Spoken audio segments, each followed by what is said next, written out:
Good evening, everybody. I call the meeting to order. This meeting takes place in the traditional and ancestral territory of the Mi'kmaq people. We are all treaty people. There's no additions, deletions to the agenda. So first is item 4, the approval of agenda. There's a recommendation that council approve the agenda for September 22nd, 2025. Meeting is presented. Is someone prepared to move that? Moved by Councillor Dauphin. Is there a seconder? By Councillor Babineau. All those in favor, raise your right hand. Number 5, approval of the minutes. Recommendation that council approve the September 9th, 2025 meeting minutes as presented. Someone prepared to move that? Moved by Councillor Fullerton, seconded by Councillor Dauphin.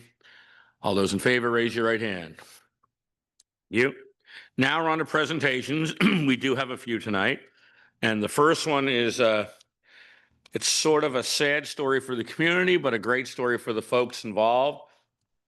We have Deanna Naugler and her daughter Hillary here today, who just retired and her closed her business, Seaside Flowers. It's been in business for almost 30 years here in Lunenburg. So again, we just like to say thank you for everything you've contributed to the community over that time. You're always involved in community events like the Fisher Service. You're a big contributor to that. So again, thank you very much. As much as some of us are sad to see you go, we hope you enjoy your retirement. So if you come up, we'll give you a little certificate here.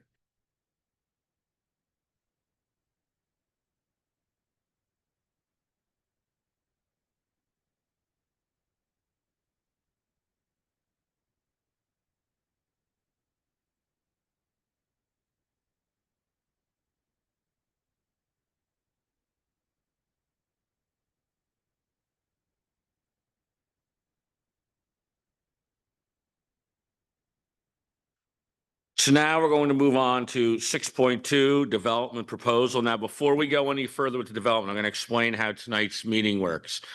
We have, in this part, we have a proposal from a developer. It's not a public hearing. So if you want to discuss anything about this, you can at your public input 3 minutes afterwards, but this isn't an engagement session from the public. It's a council hearing. It's a council presentation. It's not an actual hearing. Okay, so that just want to get the rules set in place. So I'd like to call on Jennifer from Solterre, Inc.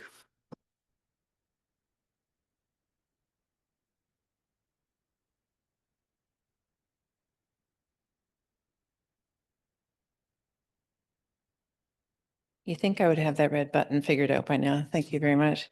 Your worship, members of council, members of the community, thank you for the time to present what might be new information for some. I feel like we've been at it for a little while and I might be repeating some things, but I feel that it's important for this presentation maybe to take a few minutes to zoom back out a little bit, even from this first photo on the slide, to talk a bit about myself, talk a bit about my firm, Solterre Design, which I started with my husband, Keith Robertson.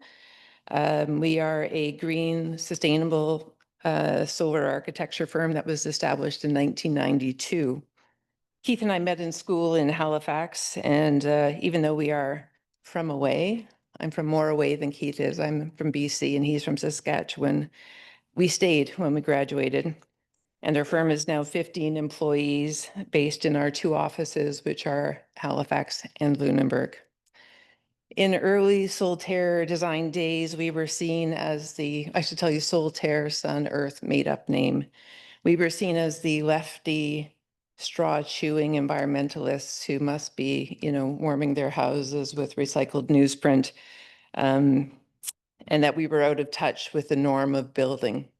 And I'm pretty proud to say that after 33 years in business that we haven't moved from the left to the center, but we've stayed there very firm in our beliefs that we need to build a sustainable architecture and that the industry, the builders, the developers, the building owners, which includes towns and municipalities as building owners, has seen that we need to create an environment that is breathable, livable, harvestable, sustainable, so that we can have a healthy economy and that we don't try to sustain buildings that aren't energy efficient. So Keith's firm, a side of the firm, is a consulting firm that helps other municipalities and groups like the town of Lunenburg, and that he's affected over 5 million square feet of building in this province, making it more energy efficient. So it's our commitment to working with groups and clients to make buildings greener is what's at the core of our expertise in our work lives. Our design team, which I head up, has worked on hundreds of restorations and renovations in addition to the new builds. And we're nearing the 100 project mark after 33 years. Renovators Resource is kind of weird for an architecture firm to have other businesses like coffee shops and things, but this is a road that Keith and I have gone down. We also opened up Renovators Resource 32 years ago, and it's another one of our companies that puts the environment first. We're an architectural salvage company that saves building materials, doors, windows, hardware from the landfill and making them available to customers working on historic renovations and restorations. If we listened to the first bank when we tried to start Renovators Resource 32 years ago, who wouldn't give us a loan for $5,000 because they saw our inventory as more of a liability than as a commodity to sell, we wouldn't be here 32 years later, established and solely operating in Lunenburg, providing building materials for those of you living in older houses, needing to keep your historic buildings in good shape. In fact, weirdly, just today, we sold cast iron radiators to an Old Town Lunenburg resident. It just speaks to the importance of that business in supporting our historic places. So both of these businesses have recently moved or expanded to Lunenburg, Solterre South and Renovators. And while I understand that I'm wearing the hat of developer, the developer is still a word that kind of gives me shivers, I would have to admit. I do want to be clear about our presence and our interest in being in Lunenburg. To the members of the audience and the residents of Lunenburg, that you might distinguish this presence, our background and our history in building as a bit of a difference in the commitment to this community. Go on to the next slide, please. Why housing? Does Lunenburg need housing? Do we need long-term rental housing? I'm firmly in the position that we do. Even the town, having issued a report in 2023, using statistics from 2020 pre-COVID numbers, says that in fact, there's a shortfall even in 2022 of 65 units. Is that actually correct post-COVID, or is that number even higher than that? In my opinion, these are very, very conservative numbers. So with the population of Lunenburg now reporting to be about 2,500 people, give or take a few, it was 2396 in 2396 residents reported in 2023. I've summed up some of the employment numbers that are critical to this conversation about the need for long-term rental housing that is walkable and affordable and needed by those who are supporting this community. There's 600 employees, 600, let's just kind of keep that number of 2,500 as a balance set. 600 employees just in our local municipal services, up from Harborview Haven, Blue Nose Academy, the daycare and the hospital. From a business point of view, there are 460 employees in Stellia, HB Studios, and Abco alone. Those two groups together are 1,000 people, 1,000 people who are employed in just those three businesses and services alone. They could be walking to their employment, their place of employment. Let me add that the working waterfront, which is a super important conversation, which is the heart of this town, has another 12 businesses that I could go on to list: Ocean Gear, Old Town Boat Works, Story Shop, The Castle, Big Boat Shed, Adamson Knickel, and many others. These are the companies that have a younger demographic of emerging and skilled tradespeople And this is one of our project's key demographics. Let me add, from the Board of Trade, there's a great summary as well. If you kind of see where I'm adding up the importance of providing housing for these people who are supporting our town to operate. There are 2 grocery stores, or now 3 maybe if you add Mama Baba's to the list. 3 banks, 13 inns, 13 restaurants, 20 professional service companies, 21 if you include Solterre South, 15 retailers, maybe more. These are just the listings on the Board of Trade. 20 plus galleries. I know that one won't come as a surprise. The skilled trades in construction, 7 companies alone have their offices here, 3 museums, 2 academies. If someone comes to Lunenburg to work at any one of these businesses as an emerging worker, as a skilled professional, where will they find rental housing? We have our own experience as landlords with new Lunenburg arrivals as tenants in our long-term units. Some have just arrived this month from Edinburgh and Nepal. They work in healthcare locally. They walk to work. They have kids in school here. Some don't have cars. And listen, most of them hope to be able to afford a house in Lunenburg, but are for now in rentals. Our other hoped for tenant in our project is the downsizing senior who are overhoused in large, inaccessible Lunenburg houses. We all likely know many of these people in this situation. Maybe that applies to some of you in the audience or around the table.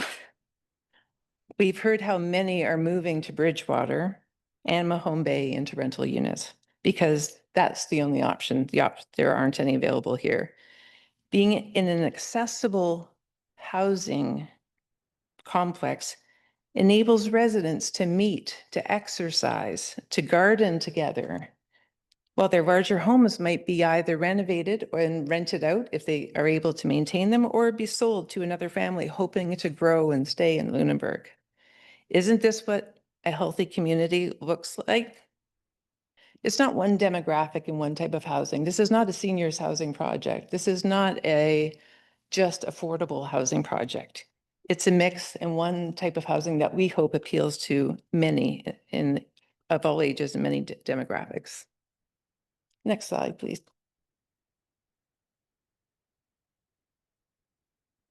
So while I'm a bit biased, being an architect, that we build beautiful buildings, these are going to be very pleasing units to reside in. It'll be an architecturally designed project to fit within the context of Lunenburg's rich architectural heritage. The design is not yet complete. Can't tell you exactly what the layout of the kitchens are going to be like or how big the windows will be. But at this point, I can share that along with the amenities that you see here, that it will be a secure building with an arrival area that will have multi-purpose rooms for lots of different activities, including free weights or in a gym with a yoga room. Parking, which we'll get into a little bit more, we will have various types of parking on location, including a car share and parking for bikes and e-bikes. There'll be storage units for those who are adapting from being in that large house to a smaller type of housing, that there will be adequate storage, which is not what short-term Airbnb units have. And my commitment to long-term rentals is that this is a type of rental that is for someone who can see themselves there for a long time, not just a seasonal rental.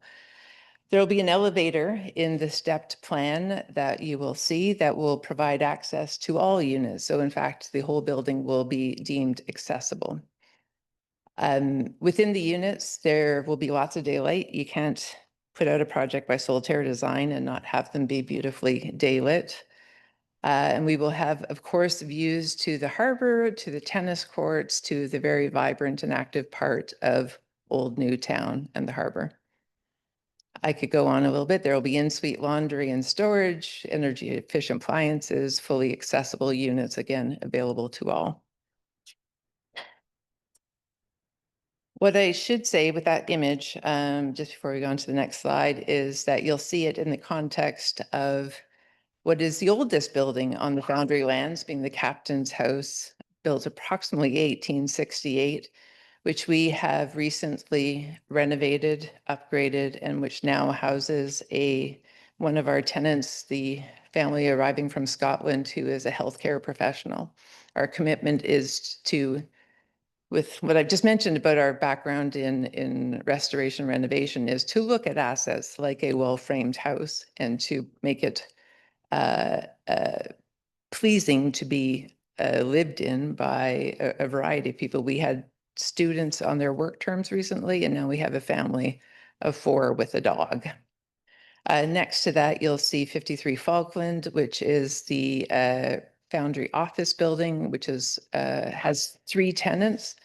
Compassionate Connections has the whole top floor. The Foundry Gallery with Chippy Kennedy is in the front half, and Solterre South occupies the rear half. We are recently going through a fairly intensive restoration of that building, new roof, insulation, masonry repair. And just to quash the rumors, someone came up to me this weekend when I was working at Refoundry and said, what a shame that that building's being torn down for this new housing project. And I just thought, well, there's need clearly for us to clarify what this project is about. 53 Falkland will stay. We aren't putting all this effort into restoring it in order to tear it down. It has a building with a lot of history and has been the base of the Foundry's operations from a management business point from its inception. Beyond it, you'll see a similar height front portion of our Falkland and Brook project. Next slide, please. So what is Falkland and Brook? At this point, as I've mentioned, the 4 plans are still in the development phase, but in order for us to have confidence that we have a project to build is why we're going through this stage with council. This will be somewhere between a 48 and a 52 unit housing project, and why there's a range there is really based on need. Do we need more 2 bedrooms or 1 bedrooms? You can imagine that that total unit number still needs some flexibility in order to proceed. Our commitment of providing affordable housing needs to be done with the collaboration of, I'm going to say CMHC, but it's recently and still being defined, Build Canada Homes under Carney's announcement, with their cooperation that we will be providing 30% or 16 of those units, approximately 16, it might be 17 of those units as deemed affordable under the definition by CMHC of rental prices. For those of you into size and square footage, it'll be about 44,000 square feet with the shared amenity spaces that I referred to, both interior and exterior, and that we'll have a range of everything from studio to 3-bedroom units. And there's that flexibility of how many of which is still being fine-tuned. This project is not for the faint of heart for a small D developer as myself. That it's been earmarked with a price tag of about $28 million. And I'm only bringing that project to light because for the town's point of view as to the taxes that you'll want to charge in terms of property, the value of the building plays into that calculation. The parking ratio, which we have deemed that this site can host, is about a 0.5 spaces, which means half of the units. So if we're at a 50-unit building, 25 parking spaces will be created on site to support those who have a car who will want to rent that space for their occupancy there. You know, I want to take a bit of time on that. This list of this demographic, who are our demographic, who would walk to Harborview Haven, who would walk to Old Town to work at one of the shops, who might be a teacher who's newly arrived. This is a way that people don't have to have a car and can think about the greener options of transportation, which I'm hoping that you're hearing more of in terms of car shares or e-bike or the Community Wheels program, which the town of Lunenburg also supports. So this is the high-level image of Falkland and Brook, the actual color, the siding materials, the details, the number of windows, still in process, but this certainly helps to give you a sense of the size and scale. I hope it helps. You get We usually give you 10 minutes. We're going to give you 20, but you have like a minute and a half, 2 minutes left. I will roll. I will roll. And Okay. I've often been accused of speaking quickly, but I can even ramp it up from there. Okay, we can go on to the next slide. Where we're at in this process, we have already provided preliminary schematics for all of those items that you see down the left-hand side, the traffic study, the servicing brief from the electricity point of view, a development schedule, a remediation schedule for our sites. All of these pieces have been provided to the engineering departments and electrical office. The color coding here just represents the variety of the type of units, everything from studios up to 2 bedrooms. The gray references some of the amenity spaces that will be spread out from the main floor all the way up through the building. What's key just on this plan is that note on that upper portion, which is the main floor plan, all of the parking that's designated is to the rear, so it's off the site, and that our garbage will be handled on our site as well in one of those gray boxes that is to the rear. Okie doke. So to sum up, the requirement for us to have this process occur is that we don't have any height change requests. Our front lot and the rear lot, when consolidated, will follow their current height limits. But we do have 2 pieces that are the setbacks that go along with the zoning on the front lot. We're asking for them to match the rear setback zones. And the second piece is, or the rear setback limits. The second piece is that currently on use zones is that the main floor of a building on either one of these 2 sites needs to be commercial, which means that the only thing currently could be commercial on the main floor. We are asking that that be changed so that it can allow main floor residential units with the option of having some commercial space, but that is not required. Next slide, please. So this is it. If you're up in a drone taking a look at coming down Brook Street of the stepped back project with a 34-foot front limit and a 63-foot rear limit. I've got this summary of the changes for the setbacks there from the orange, which has a 8-foot side yard setback. We're asking for that to match the 0. And that the rear yard, when consolidated, we in fact will not have a rear yard to the front lot. It'll be a joined building. Next slide. Okay, so we're done now. Okay. Okay. It's time for questions if you want. Just that Yeah. we're supposed to give you 10. You'll have, if this goes to the next phase at the PPM, you'll have as much time as you want to explain the whole project out. If I may, Your Worship, can we take 30 seconds about the parking summary? Because I feel that that was a very contentious piece. You can, but tonight we're not here to discuss the parking, but if you want to update it, you can, but that'll come again at the PPM as well, but go ahead and update it. Yep. Yeah, we could just end if you want to leave this up there for people's information that the 0.5 parking that we have committed to for this project will occur on site on the lands that we own, and that we can actually get up to 1.1 to 1 parking ratio with our car share and our Brook Street adjacencies. So thank you for your time. I apologize for my lengthy. No, it's a big development and the community wants to hear it. So thank you again. Thank you very much. Is there any questions from councilors? Councillor Strong. And this may be just an educational question for people attending or people who are watching on YouTube. Hi.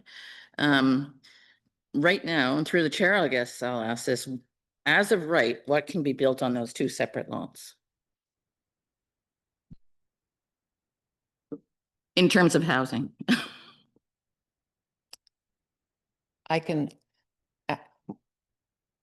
Well, sorry, Mark, that's. Sorry, to the chair. Yeah, so basically, it still allows multi-unit residential developments, but there's restrictions on the front lot as far as height. goes, but which in this case is not the request. But there are still residential multi-unit developments permitted. I guess maybe to be more precise with my question, what is the difference between if you were going to build on the 2 lots, and why are we going to PPC or whatever, if we can build housing there on each independent lot, why would we be going further as of right? Sorry, so through the chair, you're talking about lot consolidation and the fact that there would be one discrete building, basically over the 2 lots that would be consolidated prior to development. Yeah, I guess I just have a hard time understanding that because you can do legally, I think. There are easements and things like that that can connect 2 buildings. I own one in Halifax, by the way. It's Yeah. a duplex that has, If I may assist in that, you aren't able to build across a property line. So new construction cannot cross a property line. So we would either have to have 2 separate physical buildings and the inefficiencies of that and not making those then accessible by elevator, or we consolidate the lot. So the consolidation is what's kicking off the amendment requirements because we're wanting to consolidate lots with different zones. okay, so I get it. It's not that that whoever is going to be deciding this is going to prevent housing. It's a different form of housing. Instead of on 2 lots, it's 1 lot. Just want to make that clear for the people in the audience. And then I guess I have a second question. I know that somewhere in my documents today, I've seen references to flooding remediation. And I live on Brook Street. The back of my property is on Brook Street. I've seen 2 floods there in the last 3 floods in the last 10 years. Hurricane Juan was probably the worst, but the one that came through 2 years ago was pretty bad too. And then the incredible flash pour that we had in 2022. I don't know if anybody remembers it, but we had a fire uptown, down at my end of town. It was a flood. And I'm just wondering what the remediation looks like. Is it building it up to build the property, or is it doing something in the ground? I just need to know for my own self what the engineering is involved in that. Yeah, I'm happy to answer that. We have a requirement, and this is whether it's from the Nova Scotia Department of Environment or from the provincial building code, that all new square footage needs to have a main floor elevation of 3.4 meters, 10 feet above. So they use a different marking than the ordinary high watermark, but that you can state essentially it is that. If I was to give you an example of where our ground level is, the flagpoles are just about at 10 feet elevation above that ordinary high water mark, and that it slopes slowly down below that. But our new construction will have to meet that at a minimum 10-foot elevation. So that's a requirement, and that's a flooding risk, addition to our building code to prevent people building too low to the high water mark. And does it displace the water to neighboring properties, or is it, I just can't get my head around it because the water's got to go somewhere along the coast. No, so our drainage, there'll be site drainage requirements. So right now the site is 95% asphalt. So in fact, it'll be improved by having more permeable surfaces and a roof that will connect to our wastewater or stormwater, which conveniently heads down Brook Street towards the harbor and towards the pumping station.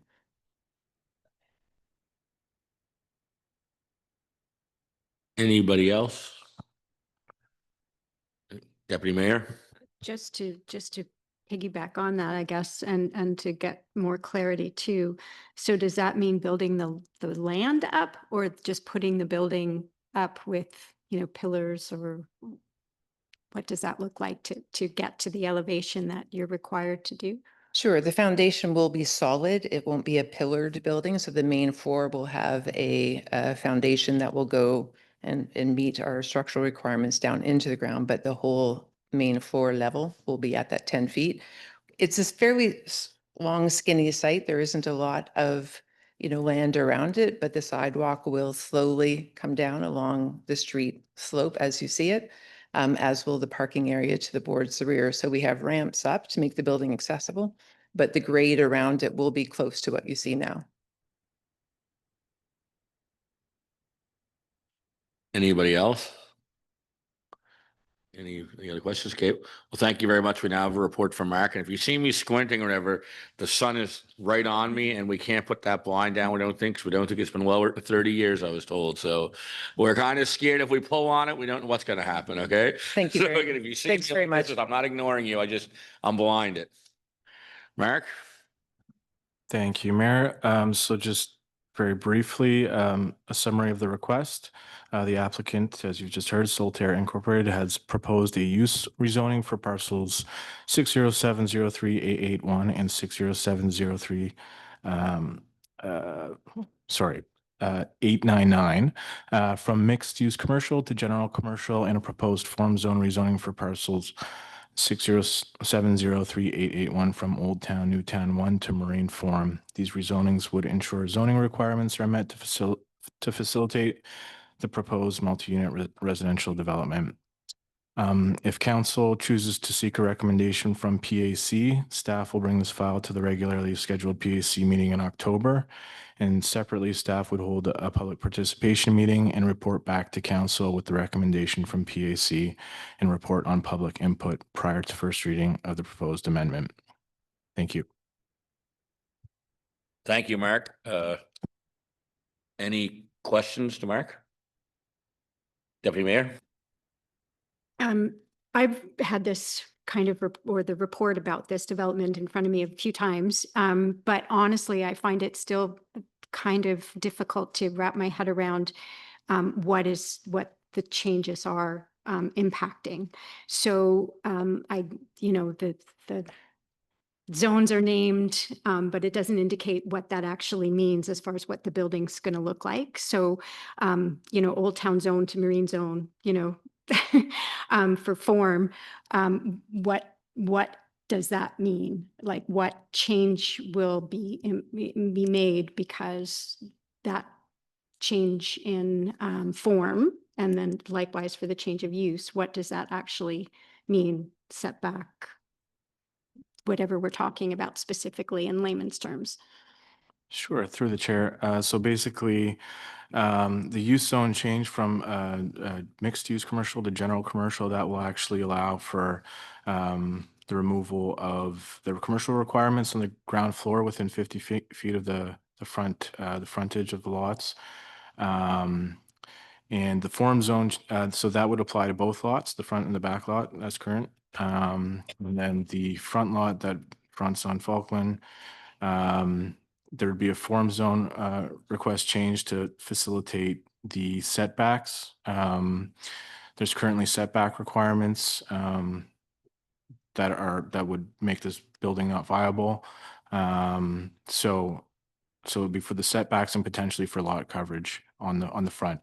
The same rezoning would limit the height to a higher height limit, but in this case, that would not be, I guess, utilized to the limit. Sorry, so setback means what? So it's Setbacks from the road, from the front, from Falkland Street. from the adjacent lots, and yeah, exactly. Yeah. Thank you. Anyone else have any questions? Okay, well, there is a motion. It's supposed to say staff motion here, the top sentence, that council refer the latest application from Solterre Inc. to the Planning Advisory Committee to provide a recommendation to council on the proposed rezoning of PIDs 607-03-881 and 607-03-899. So that is a recommendation if someone's prepared to move that. Moved by Councillor Fullerton, seconded by Councillor Babineau. Any further discussion on the motion? Deputy Mayor? So as was outlined, by going to the Planning Advisory Committee, there's prior to that a public participation meeting. It used to be called public information meeting. So a public participation meeting where there's opportunity for input, which then goes to PAC and then to council, and then to PAC for recommendation, or just goes directly to council? Through you, Chair. So the process will be is that you'll, when you send it to PAC, it's going to be asked of the PAC committee what their thoughts are on those items. A report will be drafted from that response back to council.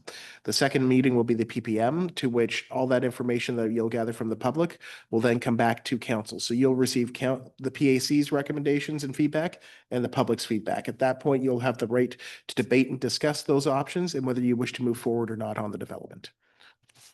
So they could happen, you know, They're going to happen on. one doesn't hinge on the. No, they're going to just happen wanted on to two separate days. So we don't want to have an occurrence of what happened last time where PAC was overwhelmed with a lot of information from that night. And how do you digest that in one evening? The other aspects are this would allow when you're dealing with PAC, you're asking, this is a rezoning process. It's a council process. So you're asking PAC directly, what is your opinion? What is your feedback on this particular development? That way you're separating that out from the public aspect so that the public will have full discussion and PAC will have its own opinion. So it's not convoluted in any which way, so that it comes back to the council table to say, council, you've heard from both your PAC and through your public participation meeting. Here is the general information. How do you feel on whether you would like to proceed or not? So it really comes back to the council table. Any other questions? I guess all that says is if we do pass this motion tonight, there'll be an opportunity for the public to definitely come, speak, ask questions, be engaged, be part of the process. That's what we're trying to do. We're trying to do it a little bit different than last time. Last time it wasn't done the right way, quite frankly. So we're trying to alleviate some of the issues we had last time. So that's where we're headed this time. Through you, Chair, just for point here, the process is that everyone will still have an opinion. You will still have an opportunity to voice any concerns, any support, or any ideas that are associated with that from the public standpoint. But this also gives the PAC an opportunity for them as a board of council, as a committee of council, to voice their opinion. And it should be within that, so that because it's a rezoning process, it should come back to council's table as it is your process to decide if you want to rezone or not negating the fact that everyone will still have a process to provide input. Deputy Mayor? I think it's just fair for me to say that council has already made a motion and made requested that the current land use bylaw and municipal planning strategy be reviewed, because we have found that there are issues with it. And from my perspective, I think some of the issues, and frankly, one of the reasons I reoffered for council this session was because there were I was not comfortable with how the new legislation was rolled out, and feel that there were issues and that there are issues with the current legislation. And from my perspective, it's some of the parts of this development are based on some of the issues I have. There's inconsistencies with form zones and uses. There are challenges with the language. There's a number of issues. So I have a real problem in doubling down on permissions for the building that I have problems because of the current legislation. So I just think it's fair to the developer for me to say that. I have no issue or do not question the need for housing and the need for affordable housing. And I think it was wonderful that Jennifer so eloquently pointed out that we have a very vibrant economy and we have lots of things going on in this community, and we need good housing stock and inventory to accommodate that. I also don't challenge the credibility of the developer. And Solterre Inc. has demonstrated to me in many ways from what they've been doing in Lunenburg thus far with the repurposing of the Foundry office building and with the wonderful refurbishment of the Captain's House. And I've been a repeat customer of Renovators Resource. So, and all of the greening things that they hold up as part of their business plan are all wonderful initiatives for the community, and I applaud them all. But I'm struggling with moving this forward. If it's certainly if it's the will of council, it so be it, and I will do my utmost to keep an open mind as the process unfolds. But I have challenges with any further approvals of the development, and I thought it was only appropriate that I make that clear. Thank you. Anybody else? I Councilor Strong? I have very much the similar concerns as the deputy mayor. I think we're holding ourselves out as revisiting the planning and the documents that are in play here, and we're kind of in a very weird thing. I have no reason to deny development in the town of Lunenburg. It's been going on now since the 1700s, and it will go on into the 23rd century, probably, hopefully, if things down south happen. Anyway, I feel my questions were legitimate, that this is actually 2 lots that have the ability to be developed as housing. I'm just a little bit afraid of some of the things that we're concerned about, that we're asking questions about the in other parts of town that could happen here, and that we're not going to get a chance to deal with those things first. It's disappointing to me, but I would go with will of council too. Anybody else? Councilor Daphne? I like my colleagues on either side of me, I just have a few reservations on a couple of things. And I won't go into it now, but from my point of view, I'm more about the I don't know how to say it. Not just the aesthetics, but I want to make sure that it is the right development. I know we need housing, and I'm all for development, but I'm very leery of just carte blanche granting development. I want to give you a quote.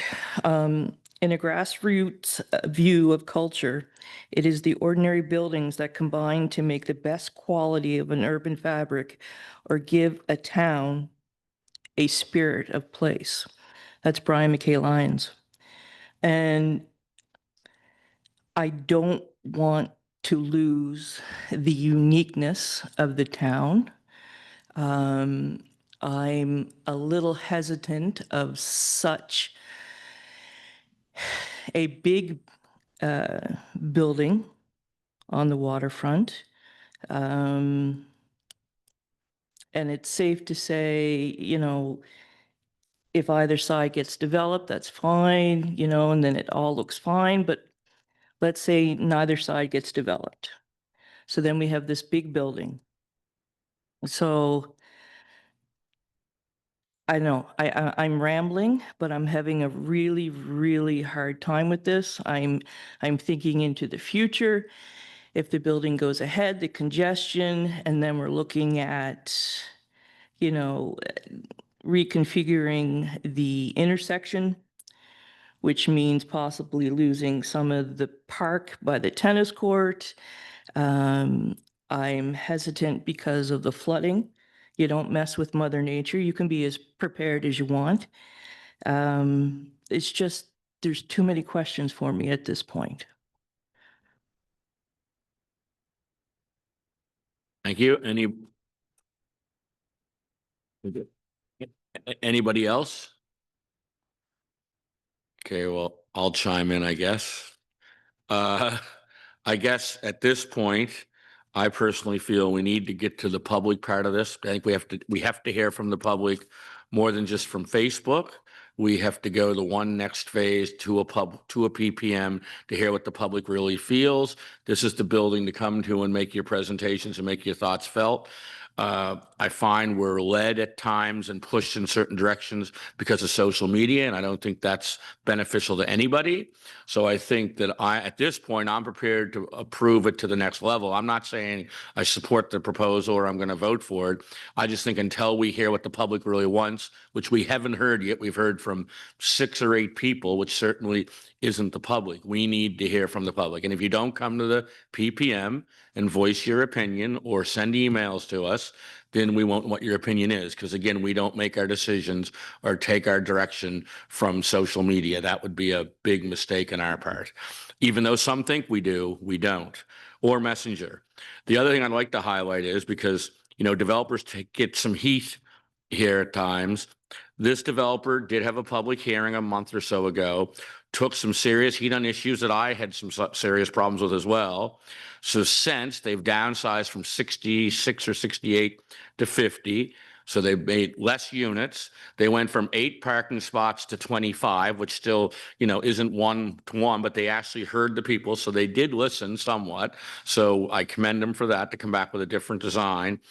And last thing I'll say is, from someone that's grown up here his entire life, people in that apartment will be coming and going at different times. So the traffic in that area will be nowhere even close to what it was like when I was a child, and Abco and the foundry and all that industry along that area got off work at the exact same time at 4:30. They were backed up, not saying you want it like this again, but they were backed up from that intersection right to almost Abco for like 20 minutes. When there was industry, there were more. So again, I don't see a 40-some unit or 50-some unit apartment building creating a traffic congestion to the point of what I'm hearing some think it is.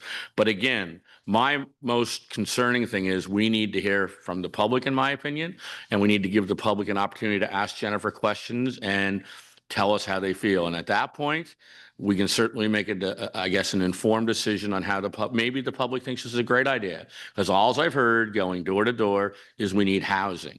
So, sooner or later, one of these projects have to be acceptable, or nobody's going to come here to buy land or to develop. So I'm just saying we have to do our due diligence. We have to make decisions based on what we feel is best for the entire community. But I don't think until we have the public participation, PPM thing, that we actually know how the public generally feels. Because I'll be honest, the social circles I socialize with are somewhat in favor of this development.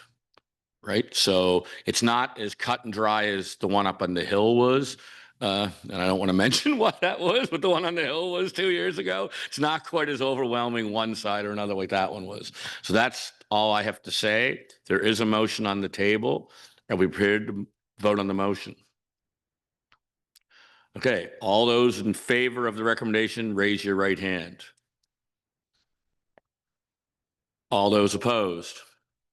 Motion carried 4-3 with Councillor Strong, Daphne, and the Deputy Mayor voting in the negative.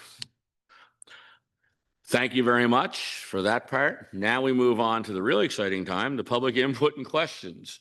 So there are 2 people signed up, but we did take the list down a little early. So if anybody wants to get up and say something after that, they can. The 2 names on the list, first is Terry Conrad. Terry?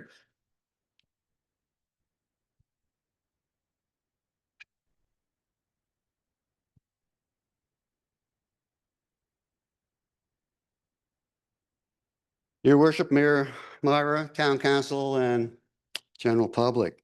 I'm Terry Conrad, and I'm here to speak on behalf of the residents of Knickel Road Extension.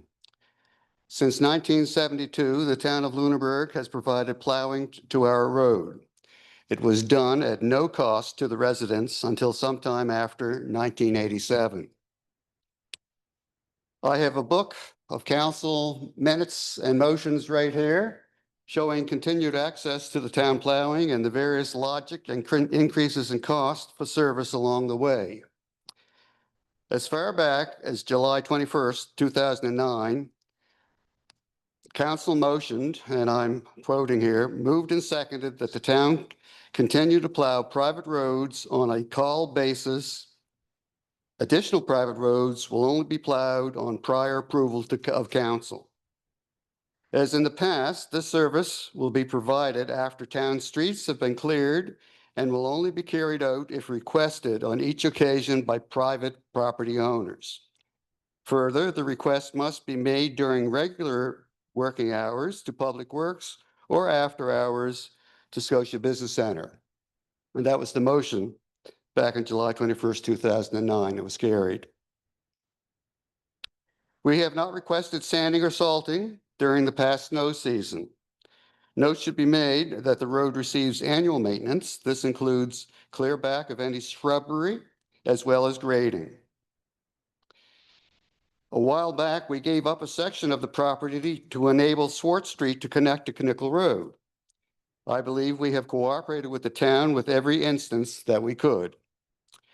According to your CCP, you may need access or take over the bottom section of Knickle Road extension to attach a street, water, or sewer systems for the proposed drafted medium housing expansion, and that's located in your CCP.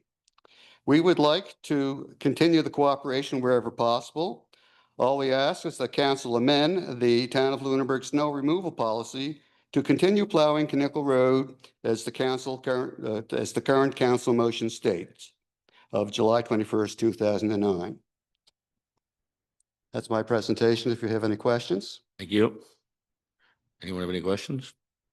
Okay, thank you very much, Terry. I also have copies of my presentation for council members, should they require them. Let's leave them here. Thank you. Next up is Bill Fleming.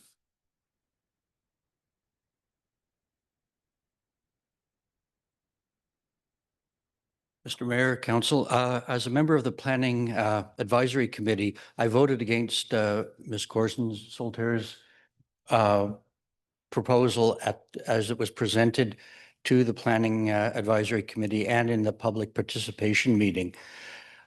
Because when we put that motion forward, bringing it to council, we failed to acknowledge the opposition based on the scale of the building and the parking issues. Now, I will say the presentation you've made today has addressed certain aspects of that. You've added parking, you've added, you've cut down the front part of the building, bringing it into the height requirement of that particular zoning. So I will say, although our planning advisory committee failed to acknowledge the concerns of the public, the developer did acknowledge in the presentation she made today.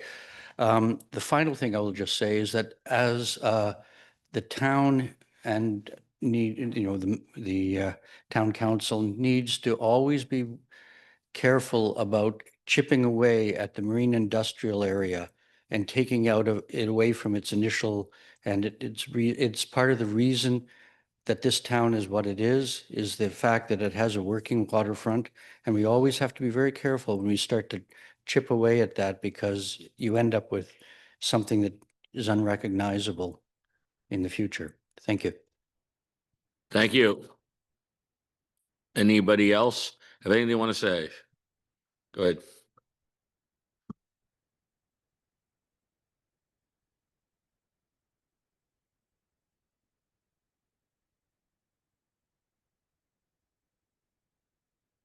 Stand which way it's got to be, but okay. Oliver Osmond, 93 Buena Vista Court. I'd like to just also speak about the snow removal proposal. My main concern is about the way in which this is being dealt with. There are only 7 of us between the 2 streets that are involved in this. And it seems to me it would have been very much more sensible for somebody at Public Works to have contacted the 7 of us and say, can we get together and talk about the problems, rather than this all being done initially entirely behind our backs and presented to the council at a meeting at which many of us were present, but we had no chance to make any comment. I think there's two things that have changed in recent years. The first is that the town very reasonably invested in a very much larger snow plough than used to be used. That is a very appropriate piece of equipment for most of the roads which are paved. It's not as appropriate for our two roads that aren't paved, and I'm well aware of that, and I've discussed that with others, and that is, yes, a problem. And the other is the issue about calling for this service.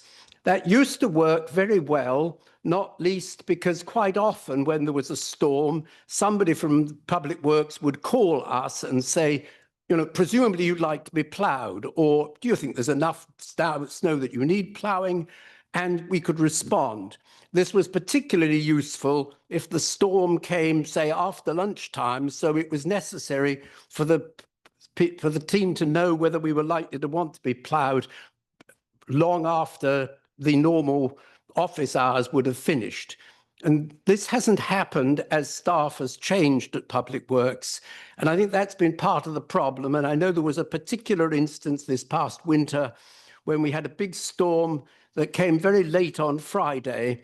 And it was next to impossible to get a message through to anybody here to say that we would need to be ploughed. And that was the reason that the person who was operating the plough ended up going home, going to bed, and then having to come out later on Saturday morning because we hadn't been able to get any message through. So I think there are some of these problems could be resolved and could have been much better resolved simply by some consultation.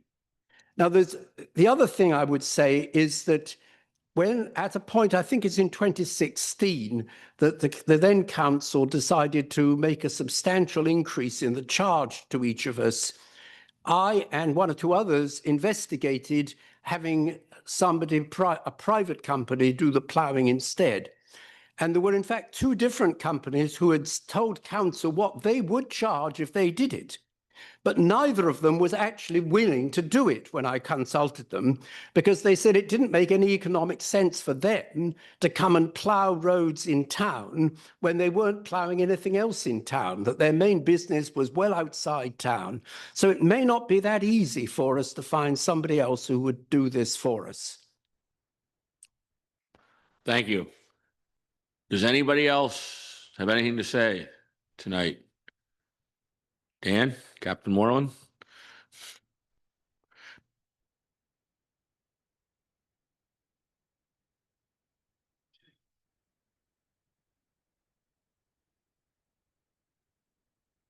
Your worship, esteemed council of our Fairville, I can't really speak to the merits of the proposal, or demerits for that matter. It's been a long time coming. The area is defunct. So far, it has any number of strengths and liabilities. Housing is a big issue. But I want to, and I will at the next public meeting, probably with a much longer thing, I want to really underscore comments by Bill about the working waterfront. It's easy to take it for granted. It's easy to think it's kind of cute and charming, and it's kind of nice to look at from the restaurants and B&Bs. And it's easy to forget that it is the critical core economic engine of this community. You lose that, everything else is going to go away. And I've seen this time and again at different ports around the world. And there's also all sorts of little, and again, I have no real thoughts at this time on the proposal itself, either for or against. But that working waterfront needs to be guarded with all our power, because when it goes, you don't get it back. It's hard work. It's hard work for the people working there. It's capital intensive. There's entrepreneurs working hard at making things work that are hard to make work. When they go somewhere else. When they go, they don't come back. It's over. And one of the key reason I'm absolutely certain that Lunenburg is such a profound, it is the poster child of Atlantic Canada. It is the literally on the $100 bill it used to be. And we got the dime too. It's pretty good, huh? And yeah, pretty good. And but it's that authenticity, and that authenticity comes across because it is in fact authentic. It's not Disneyland. It's not any number of other things. It's not fake, but we can easily be seduced and think, oh, we'll do mixed use. It'll be fine. And, I've got that at the Dory shop. I was suggested I meet with a wonderful millionaire. We all know who he is, and he wanted to do something nice there. He had a big long car, and I said, who was it? They finally told me. They didn't want to tell me. And he wanted to invest in the Dory shop. Well, the Dory shop's been doing okay since 1917, and people kind of like it the way it is. And then he said to me, geez, I just think it'd be great if this is waterfront access. Oh, that's what it is, buddy. That is what it is. It's what we do all day long. Anyone can go there anytime. And well, the greatest threat, for example, to the Dory shop is that someone's going to come in with $1 million and say, I want to put a Japanese tea house here. Wouldn't that be nice? Or, God, my lawyer office would be super cool. What a view. And until we can launch boats up on Townsend Street, we need to keep the working waterfront working. And I can't emphasize this enough, and I will be back and harangue and go on at length on the subject. And I don't know a solution, but that's an amazing area. There's also some pretty historical areas too. It was apparently, according to Ralph Getson, sort of the original town, the Acadian town was sort of around there. It's really an aside what I have to say. We have to hold that working waterfront sacred. Not every town is going to be able to save their waterfront. 20 years ago, we got organized and sort of saved this one, but it is chipping away at it is what happens. Ideas, oh, well, there's nothing really going on, right? Let's do this instead. And we see the Zwicker building sitting around empty for 3-4 years. And then they'll say, oh, well, we failed. We couldn't pull it together. And so we'll just do something. And the default position becomes chipping away at it and eliminating the working waterfront. But you don't get it back. But I suggest with great confidence that lose it and we lose everything else. You don't come to Lunenburg for the B&Bs and the restaurant, as good as they are. You come because it's super cool. And then you go to any number of the wonderful restaurants, an amazing number we have, and find places to stay. But they're the caboose, and the engine is the working waterfront. And we have to bear that in mind constantly, because it's easy to chip away at it. Because scruffy guys like me come up and say a bunch of nonsense, but it's also year-round jobs. So, and I'm just going to harp on that for the rest of my life. So, thank you, sir. Thank you. Thank you very much. Anybody else have any? Go ahead.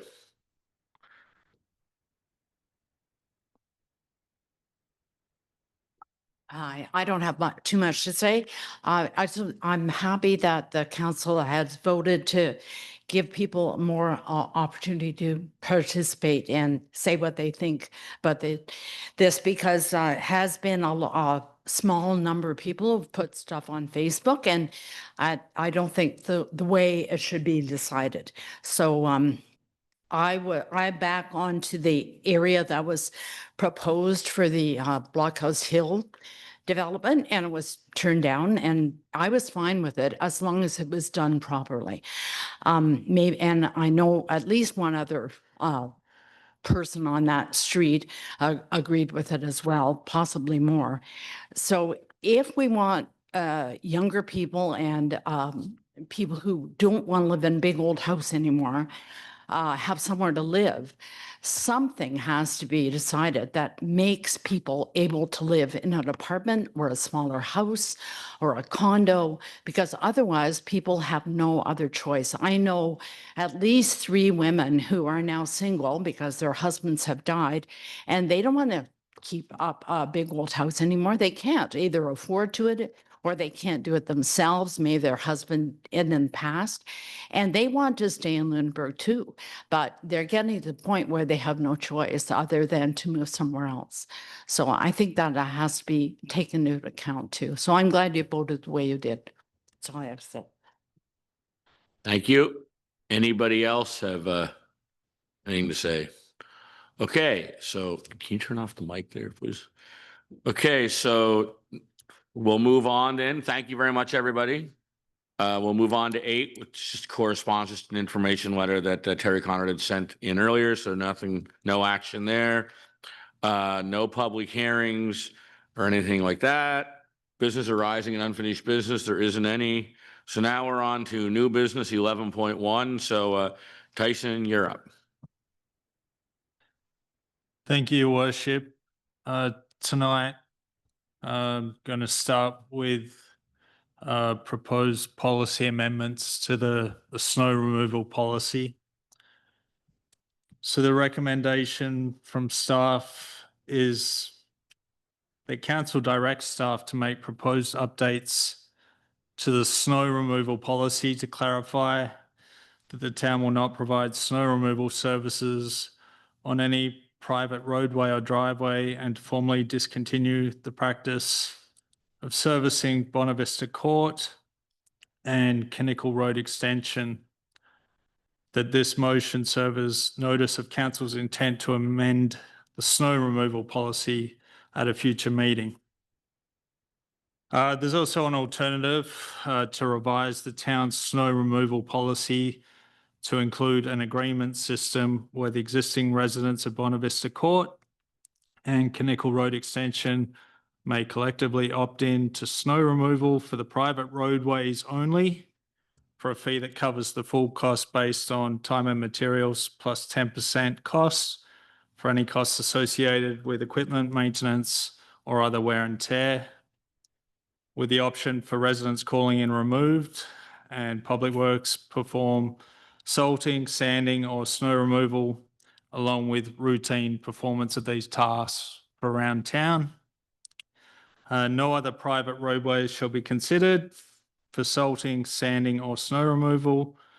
Private driveways would not be included in Public Works scope for snow removal, consistent with the existing town's snow removal policy. All right, so that's quite a mouthful there. So just the background, and we've already covered some of it this evening, but this goes back to the committee of the whole meeting earlier this month, where we talked about this item.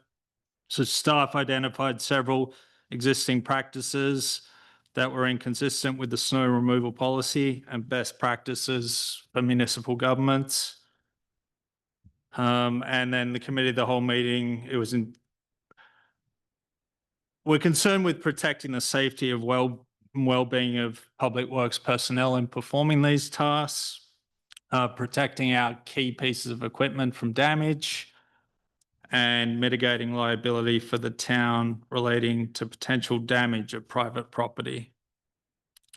So based on that discussion from September 2nd, we've revised the report. Council sort of indicated they wanted a few options to consider. So that's kind of the gist of the report. So moving on to the discussion. So both Bonavista Court and Kinnickle Road Extension are private roadways with very steep hills within them. So we're either needing the loader with chain tires or the trackless, which is the sidewalk plow with its studded tires to perform this work. Where Public Works only has one loader in our fleet and one trackless machine, each time it's out operating, we're putting these key tools for snow removal at risk.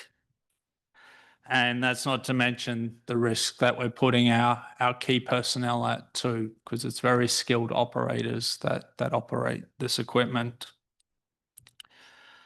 So I think we covered this last time, but the trackless does all the sidewalks we have in town, that one piece of equipment.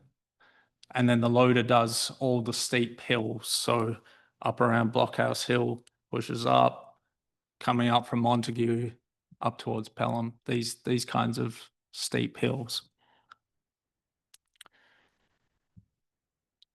So with permission from the property owners, they allowed us to take some photographs of the road conditions, both locations. So starting with Bonavista, the first photo shows sort of a tighter section going up the first crest.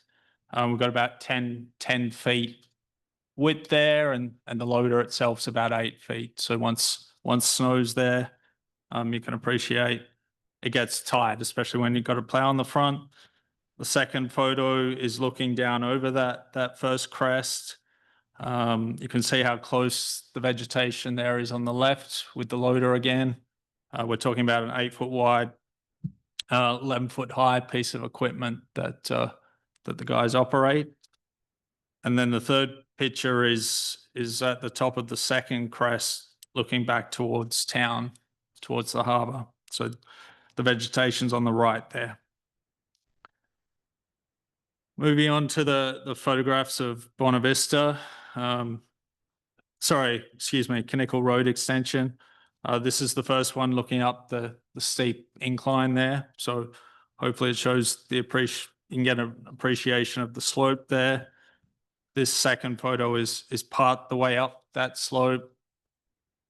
And then the photograph is sort of at the top of that crest, looking back towards town. You can see the academy at the top of the hill there. So just thought it was important to give that context. You can see they're both gravel surfaces. So yeah, there's some challenges there. So again, staff are still recommending that the town discontinue offering the salting, sanding and ploughing for the private roadways and related driveways. If this is accepted by council, the property owners shall need to engage a private contractor or find some other means to cover the services previously provided by Public Works. So just going off the discussion at last meeting and providing that alternative option to council, if Public Works is to continue performing the salting, sanding or snow removal at Bonavista Court and Kinnickle Road extension, we're requesting that the existing process be updated based on the following. And again, this really comes back to the safety of our people in Public Works, the equipment. This is the motivation. So remove the call out aspect of the service and these locations being maintained in line with the salting, sanding and snow removal process in place for the rest of the town. This would allow us to monitor and maintain the condition of the private roadways to mitigate the risk of ice and slush build-up for personnel and equipment. This may have the effect of increasing the frequency and hence the total costs across the winter season to the property owners. But staff believe this is necessary to better control these risks. Second part of it would be to discontinue the current practice of any private driveways on private roads being included in Public Works scope due to the risk of to private property it creates, but also keeping it consistent with the policy that's in effect around town where driveways on public roads aren't ploughed by Public Works. And then we have no other existing or future private roadways should be considered to be added to Public Works scope to perform salting, sanding or snow removal. So in terms of the financial aspects, we talked about how last time some of the actual costs incurred were in excess of what the town is charging the residents. So then we looked at going to a time and materials method where the actual work performed or materials used if we're sanding and salting is charged out plus the 10%. So removing the call out aspect would mitigate the risk of the special call-in fee for Public Works staff. But again, it may increase the frequency of the work being performed.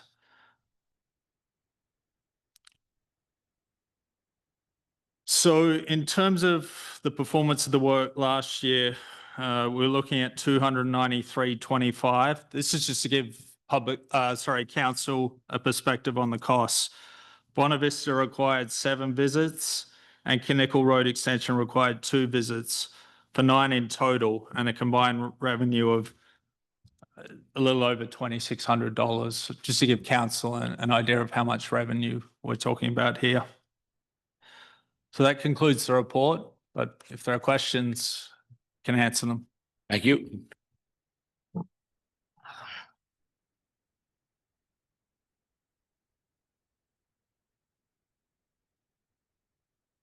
Okay, Councillor Daphne's declaring a conflict. Question. Go ahead, Councillor Furlong. I have a question on the alternative. Is that they have to do it collectively opt in, and then do they have to collectively opt out? Oh, through the chair, sorry. Or can one person opt out and two persons opt out and then we cut the deal? I'm not sure how that would work. Through the chair, I think it would be up to each individual private roadway to opt in as a group. We can't really plow part of the road. I know, but is it, I guess, do they all have to opt out? I mean, we will end up with a hornet's nest if we're only, if exactly that, right? So it's either all or nothing, I guess, instead of the opt. Through you, Chair, the recommendation would be is that each road be looked at and each road of the group of owners decide if they want to opt in or opt out. At that time, that's the decision there. It's a private road, right? So it has to be a decision of the roadway group as a whole to decide if they're in or out. So if they choose to opt out, they opt out and they go private. Yes, because you're dealing with one private roadway. For instance, if one homeowner at the front said yes, and one in the middle said no, and one at the end said yes, that's the situation you're in. So you're in any private roadway situation, there's generally a road owners association or some level of homeowners association that deals with the road as a whole. They vote for or vote against as a whole. So we would be asking Kinnickle and Bona Vista as individual private roads if you wish to opt in or opt out, and that's for everyone on the roadway. And if they opt out, then we no longer have the grandfather clause going on. Correct. Yeah, the way I see it is they vote, so there's 3 on each, I think it is. So the majority basically says they want to opt in, then we do it. And that's really amongst the 3 homeowners, say, to fight with the third one that doesn't want to do it, to figure out the payment system. We don't get involved in that. We just invoice the group and they can have at her with each other if they want, but that's not obviously if we're going to do the road, everyone's going to benefit. So hopefully everybody will work together, I guess. Yep. Any other questions of Tyson? Deputy Mayor? I guess through the chair, just wanting to clarify that the on-call is it's being recommended that be taken out. So whenever there's road clearing to be done, it would be on the judgment of our staff whether or not that those private roads need attention with our equipment. Is that what I understand correctly? Through the chair. So the thought is by performing along with the rest of town, it would allow us to perform it more efficiently. It would remove these call out events, however frequently that they're happening. We want to avoid that for our crew. So yes, that's the approach we're proposing in the amendment.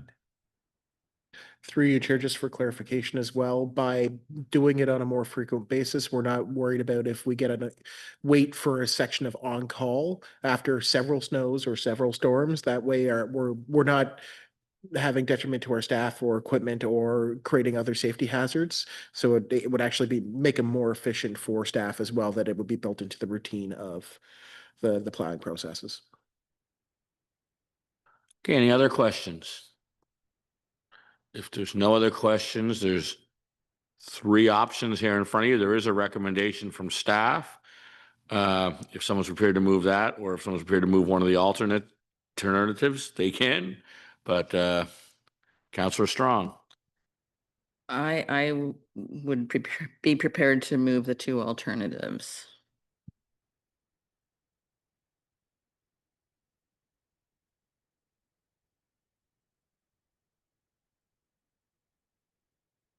You have to read them out if you're moving those. Okay. This is awfully long. I'm wondering if who wrote it.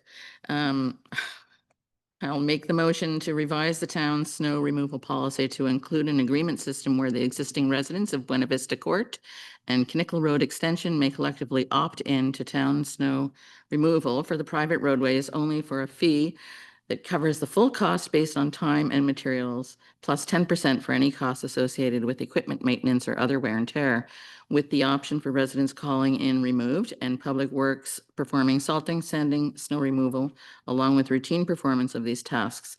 No other private roadways shall be considered for salting, sanding, or snow removal. Private driveways would not be included in Public Works scope for snow removal, consistent with the town's snow removal policy. Okay, and number 2 of that is I make a motion further amendments to the town's snow removal policy to remove existing ambiguity within the document. Happen soon. It's been moved. Is there a seconder? Seconded by Councillor Babineau. Any further discussion on the motion? Deputy Mayor? Do we know what the other existing ambiguous components are? Are those noted in here that I missed? Through the chair, Public Works feeling is that the first alternative there covers most of, if not all, the items. Second one's kind of if you don't like the first one and you want to adjust it. I don't. Right. That was the intent. We'll just go with the first long one and forget about the second one. No, you don't have to read it again. Okay, so it's been moved and seconded. Any further discussion on the motion in front of us? I'm not reading it out. Oh, Councillor Fulton. I just have one question, and that's more about the future arrangement and the condition of the road and the concerns that were expressed about the vegetation and how that might interfere with the safe operation of the equipment.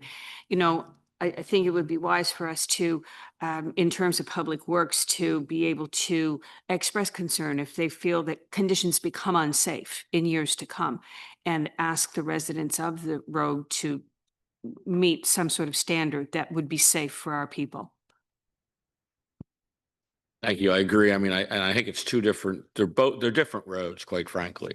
One's wider and has less vegetation. One's narrower, longer, and has more vegetation. So I think that even though they're lumped in together, I think there's probably some more safety concerns, I think, with the narrower one with the vegetation. So hopefully maybe our staff can talk with the property owners and do what Knickle Road owners are doing and trimming back the trees on a regular basis, especially on the left-hand side going up. It's really overhanging the road. And if you use the piece of equipment that's 11 feet high, that can definitely be an issue. So I would hope that our staff could work with the private property owners and maybe get that, widened. Mayor? I think I just have to say that road standards are when a development happens or when there's, a new subdivision created or wherever, there are standards that the road has to meet in order for the town to assume responsibility for that road. And what's problematic in this case is that these are private roads and not the responsibility typically of the town.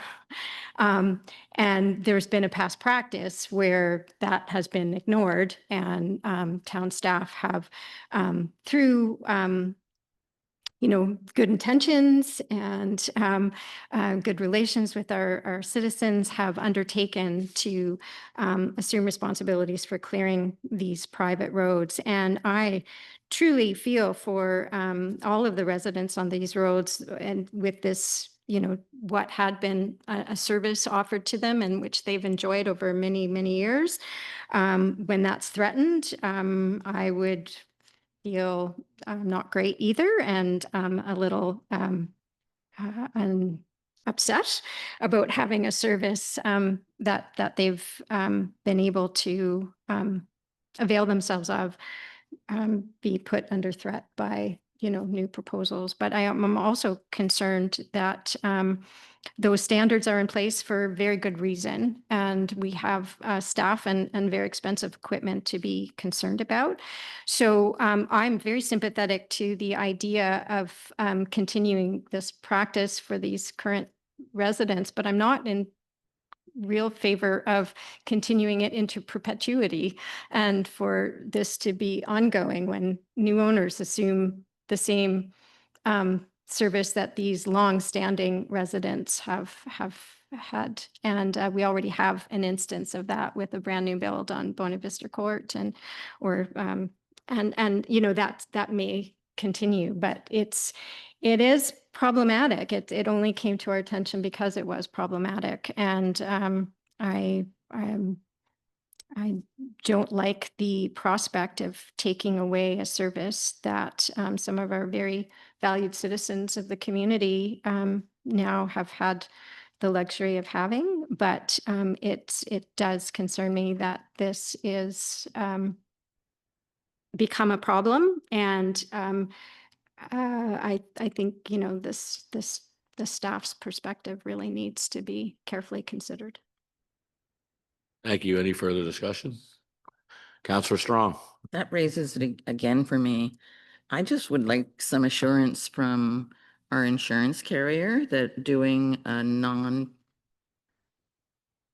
road, a road that's not owned by the town is not going to be used as a defense in a claim by us if the truck goes off the road and we have to come up with $185,000.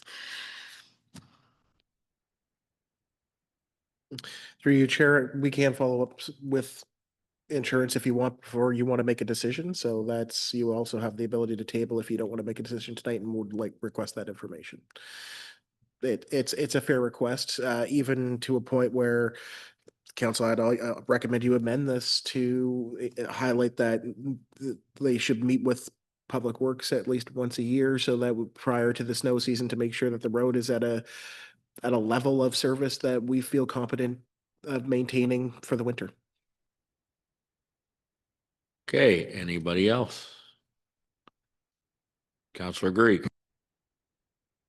One other option going through my head as I listened to the deputy mayor's comments there, and much of what the deputy mayor said, I also agree. This is a service that we've been glad to offer the residents of these streets for many years. And I apologize for the low volume. I will speak up a little bit. Is that better? Excellent. But certainly the concerns that Public Works has raised, are valid as well. So I'd like to, propose to Public Works and my colleagues through council, potentially another option of, providing this service for a definitive amount of time, so the residents, potentially could have the option of availing themselves of other services, and then I suppose stopping the service, which is, potentially providing risk to staff and town equipment in the long run. Just a thought. So I'd love to hear what everyone else thinks. Thank you. Any other comments?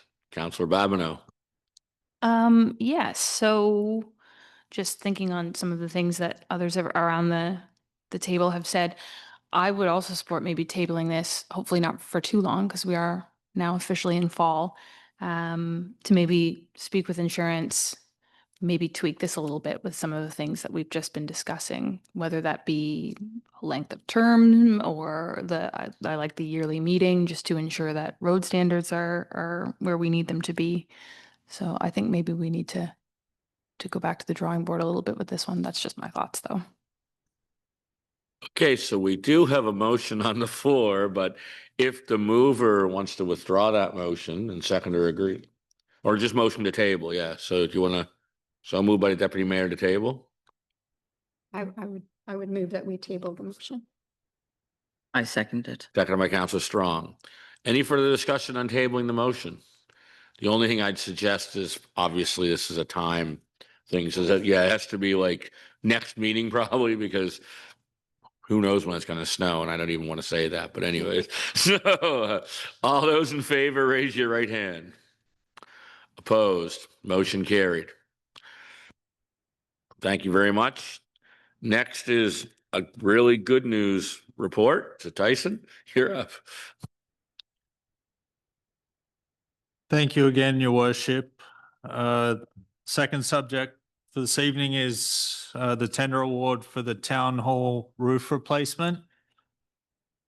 The recommendation to council is that council award the town hall roof replacement tender to Acadia Roofing and Contracting Limited in the amount of $228,367 plus tax, and approved a revised project budget of $310,000 with all the funding to come from deed transfer taxes.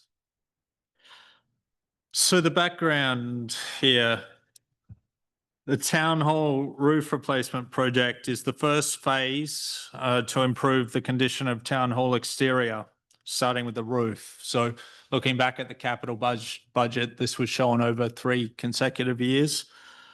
The scope for the roof repair is removal and replacement of the modified bitumen roofing, removal and replacement of asphalt shingles, removal and replacement of the sheet metal roofing at dormers, and then the removal and replacement of deteriorated sheathing.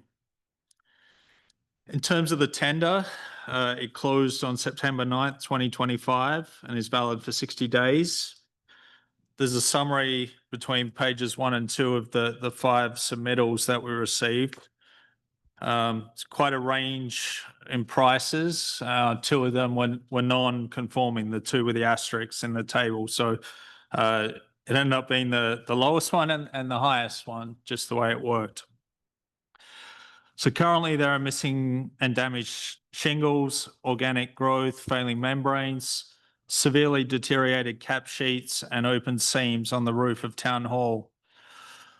During storm events, water enters the roof and it's no longer provides the protection from the ingress. And there's signs of this all through the building. So the amount included in the 25-26 capital budget for the town hall roof replacement is $700,000, including the tax.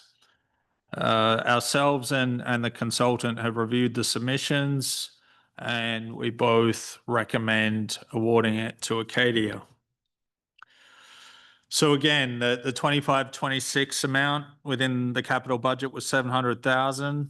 It was made up of $200,000 from the deed transfer tax and $500,000 in capital borrowing.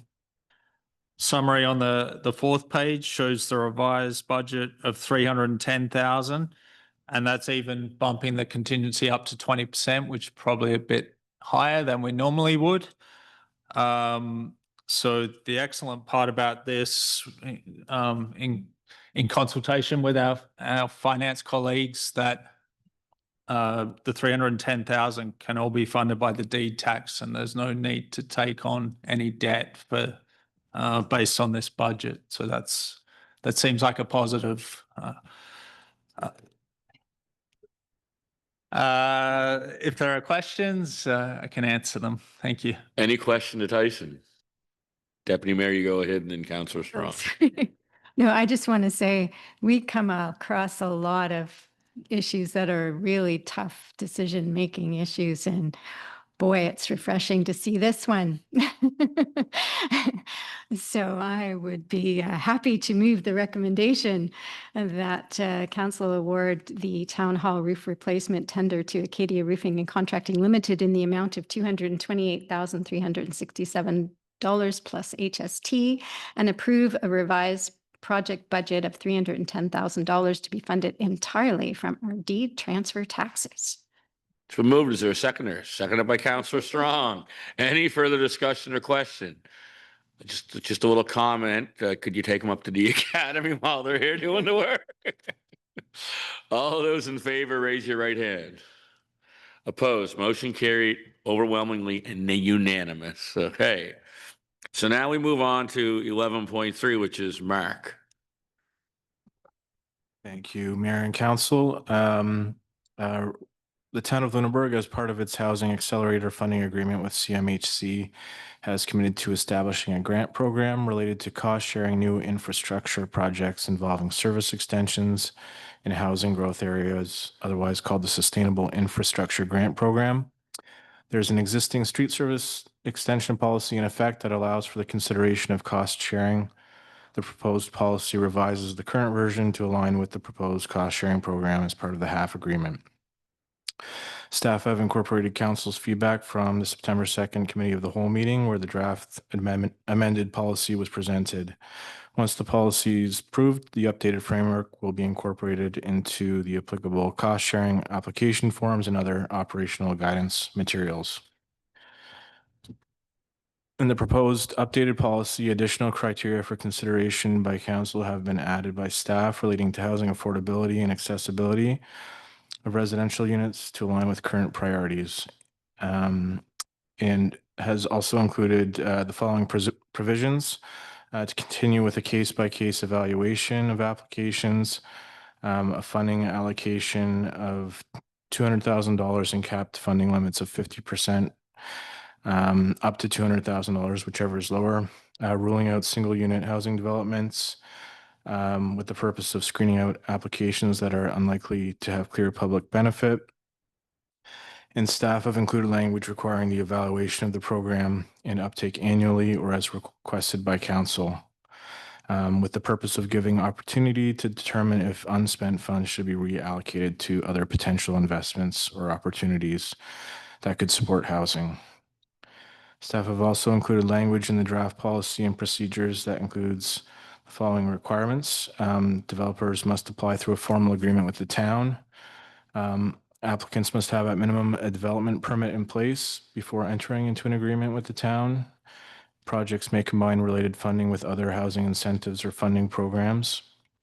And the policy will be reviewed after 1 year or as directed by council. Initial funding would come from the town's housing accelerator funding.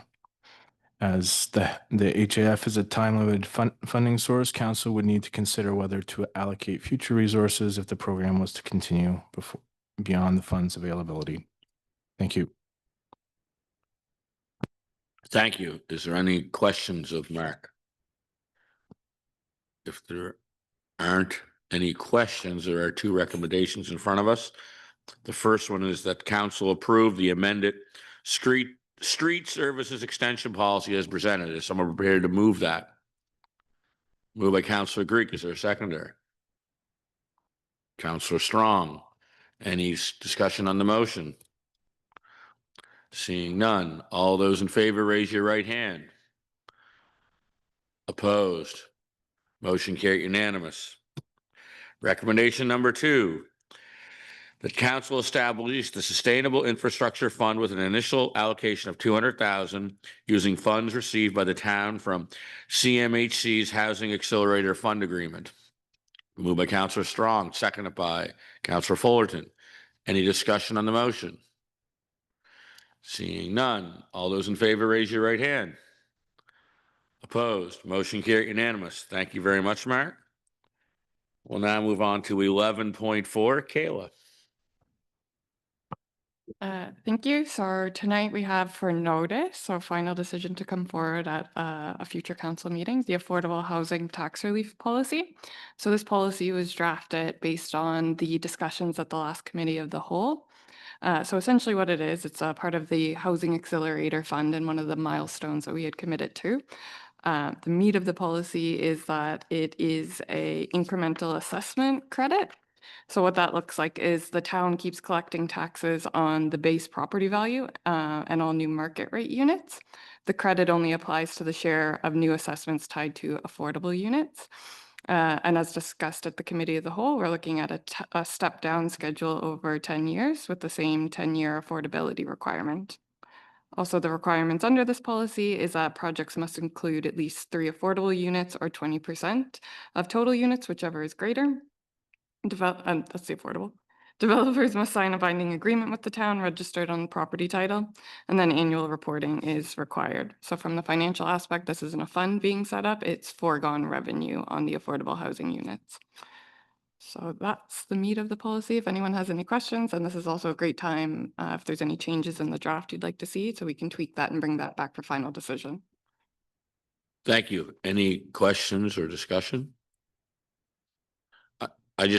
I'll make a comment that, for example, in the proposal that we had seen earlier tonight, it would mean in 10, if it's 50 units, 10 would have to be affordable for them to qualify for any of the relief. So just for people to realize that's what, that's what it would mean in that development, for example, because it's just an easy number. So, right. And it's only tax relief on those 10 units. It's not tax relief on the 50 units. Again, just so people have an understanding, because it took myself and I think some of us a while to understand how it actually worked. So I just wanted to make that clear. Any questions or concerns? Deputy Mayor? It's a lot to understand how it would all roll out. So I think it's great to have these kind of initiatives, and I'm just a little unsure of what the outcome will be, but I think it's certainly important to have some sort of incentives in place, and hopefully they work both for the developers, potential developers, and the community.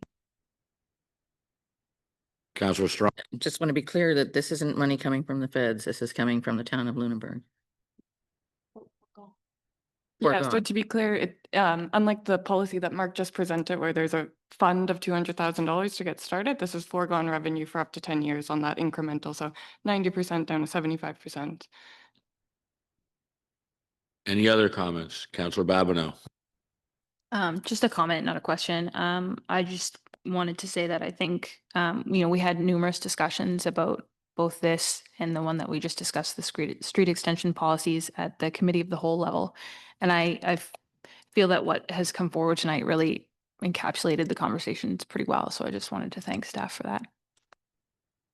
Yes, again, thank you to all your time and effort. And again, this is new to everyone. So that's why we put the 1-year review in there, because we're all going to learn something over that first year, including the developers and the town and everybody, because this is new. This was one of them initiatives that were announced quite quickly by the federal government when housing was a crisis. So I don't think there's a lot of experience even elsewhere of communities, having something like this in place and actually using it to fulfillment at this point.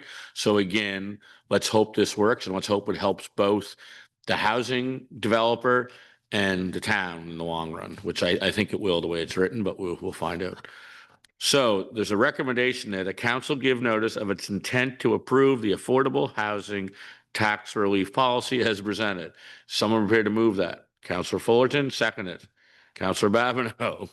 Any further discussion or question on the motion? Seeing none, all those in favor, raise your right hand. Opposed? Motion carried unanimous. Thank you very much. Now, 11.5 is a request for support from the Lunenburg Daycare. Mark, you're up again.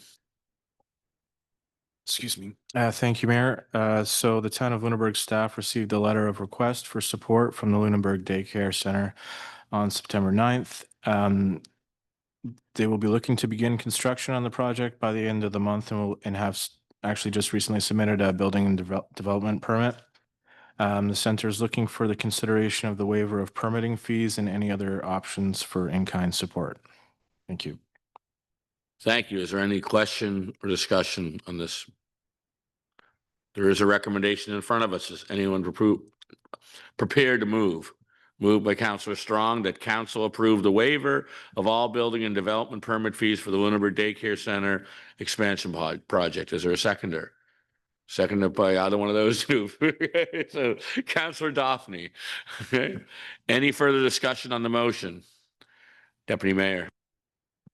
I just want to say that this is, I think, this motion is to demonstrate how much the town recognizes the importance of a daycare to the community, and we had worked, on on a different kind of proposal previously that didn't work out for various reasons apparently, but the council's support for the upgrading and hopefully expansion of our daycare is remains in place through a motion being made like this.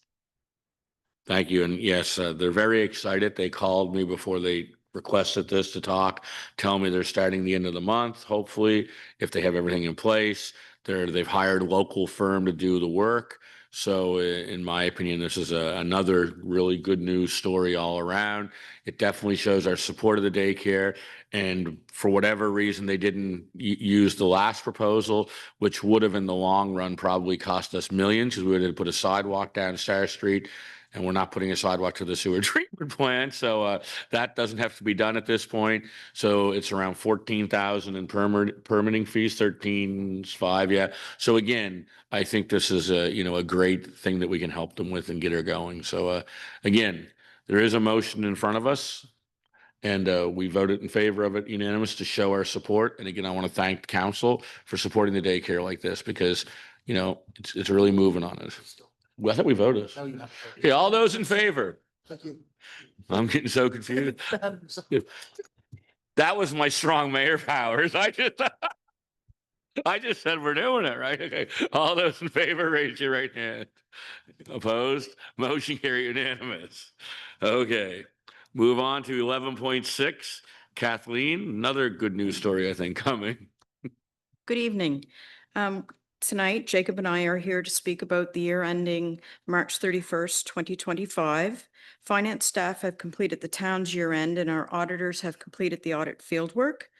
For the fiscal year ended March 31st, 2025, the operating fund ended the year with a surplus of $331,617.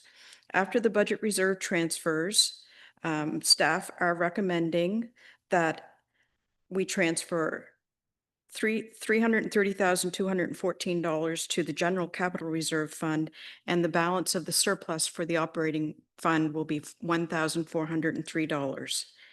There were $2.1 million of capital projects completed for fiscal year 24-25. The funding for those projects is outlined in Schedule 2. Grants accounted for $643,000 or 30.6% of the funding. The 24-25 capital budget included $575,000 in capital borrowing.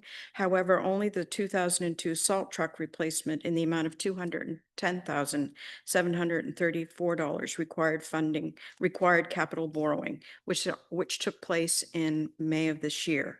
The TBR and debenture for the salt truck were approved on March 25th. Council is asked to approve the final proposed funding, as there are changes to the budgeted funding which have been incorporated into the draft financial statements.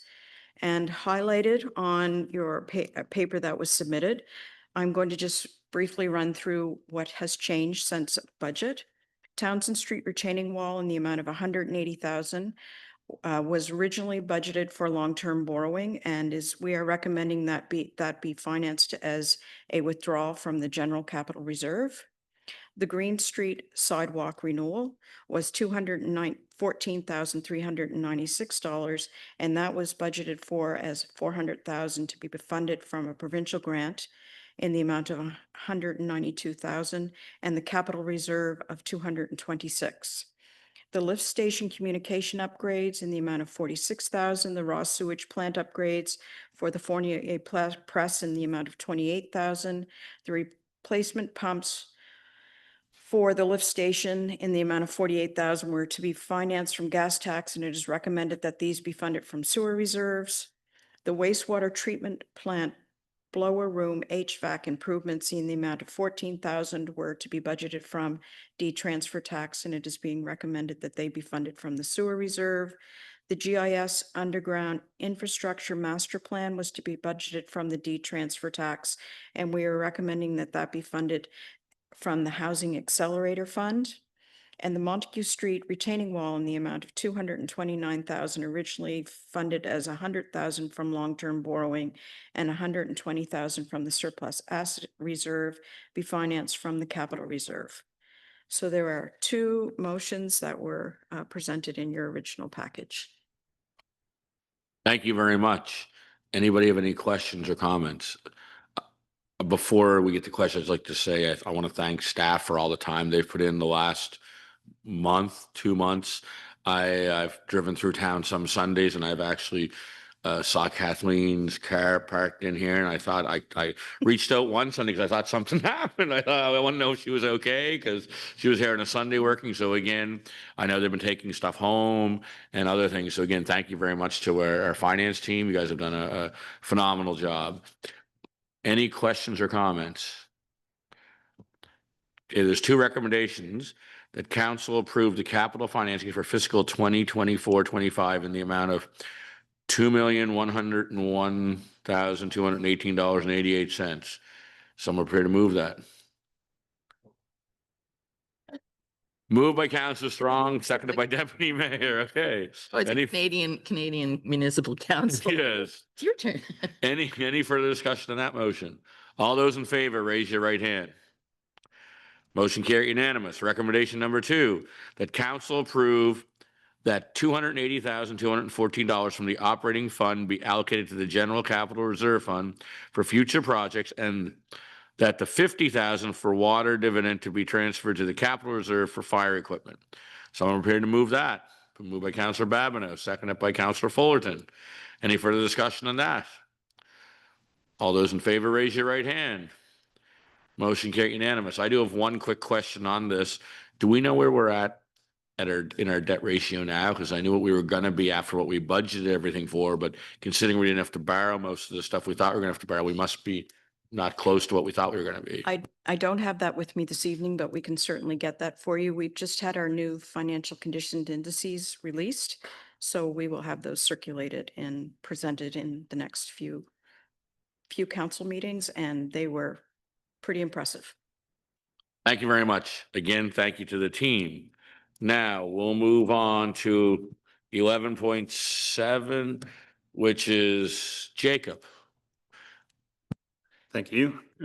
As mentioned by Kathleen, we've completed the water utilities year end. Our auditors have completed their field work and the draft financials are completed and will be presented at the audit committee meeting scheduled for September 29th. So for the fiscal year end at March 31st, after our budgeted reserve transfers of 31,000, 26,000 to the membrane reserve and 5,000 to the land reserve, we ended the year with a surplus of 98,800. And as a result, staff are recommending an additional reserve transfer to the land reserve in the amount of 103,000. The land reserve transfer was originally budgeted for 5,000, and we're recommending to increase an additional 98,000, bring the amount up to 103,000. And after this transfer, the balance in the land reserve will be 300,000.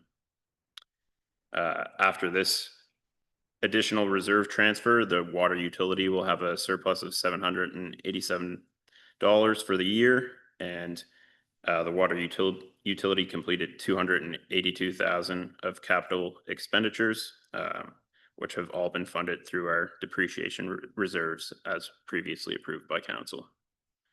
So we're recommending that council approve the transfer of the 103,000 to water utilities land reserve for the fiscal year ended March 31st, 2025.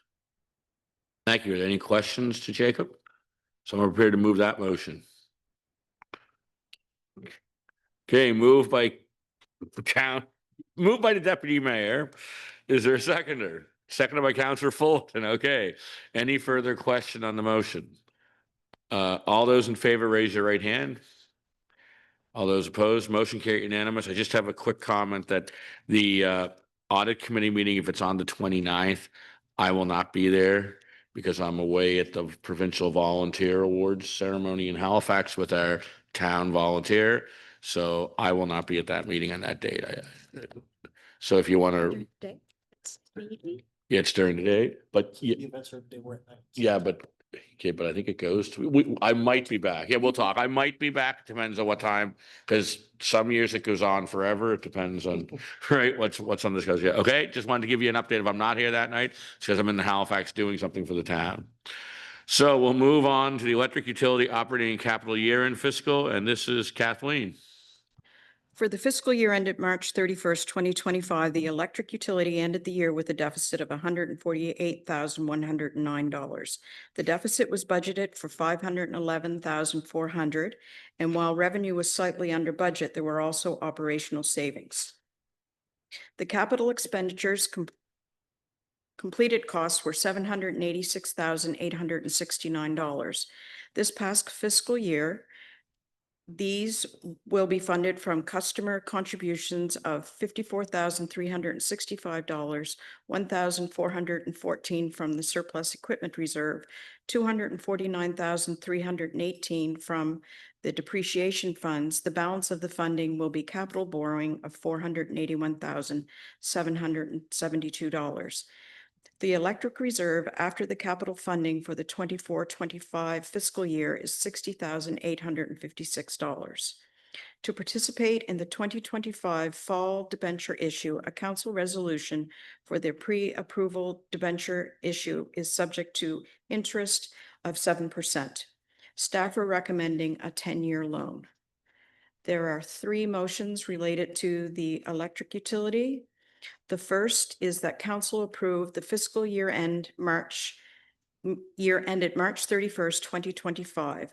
The funding for the $786,689 of capital expenditures from the electric utility be funded from customer contributions of $54,365, $1,414 from surplus equipment reserve, and $249,318 from depreciation funds. The balance of the funding will be a capital borrowing of $481,772 as per Schedule 4.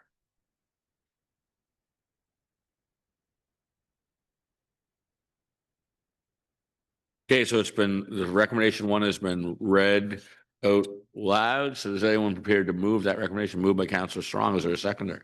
Seconded by Councillor Babineau. Any questions or discussion? Deputy Mayor? Just a question with regard to customer contributions. Is that just from a regular operating, like? No, it's actually for capital projects. So when you're requesting something that is outside of the normal operation that requires a capital investment, there is a certain percentage that our actual customers pay, and the balance is paid for by the utility.